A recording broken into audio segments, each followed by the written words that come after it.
حضرت میری 6 بیٹیاں ہیں، کوئی مجھے وظیفہ بتا دیں کہ میرا بیٹا ہو جائے۔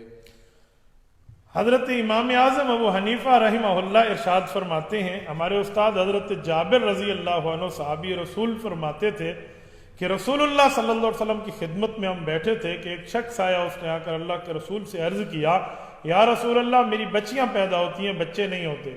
تو حضور علیہ الصلوۃ والسلام نے فرمایا کہ تو استغفار کی کثرت کر اور صدقے کی کثرت کر، اللہ کے نام پہ جتنا ہو سکے تو دے۔ تو کہتے ہیں اس نے صدقے اور استغفار کی کثرت شروع کر دی۔ فَوُلِدَ لَهُ تِسْعَةٌ مِّنَ الذُّكُورِ، تو اس کے 9 بیٹے ہوئے، 9 اولاد نرینہ۔ یہ حدیث پاک موجود ہے، اور اس کو اگر آپ مزید بھی دیکھنا چاہیں تو استغفار سورت نوح پارہ نمبر 29 میں لکھا ہوا ہے کہ اللہ پاک اولاد نرینہ عطا فرماتے ہیں۔ آپ استغفار بھی کریں، صدقہ بھی حسب توفیق کریں، نماز کی پابندی کریں، انشاءاللہ اللہ آپ کو بچے عطا فرمائے گا۔ اس کے علاوہ ایک اور وظیفہ بھی ہے، قرآن کریم میں ہے، رب لا تذرنی فردا وانت خیر الوارثین۔ یہ آپ پڑھیں گے انشاءاللہ آپ کو اولاد نرینہ ملے گی۔ یہ ہمارے حضرات کا آزمودہ اور مجرب نسخہ ہے۔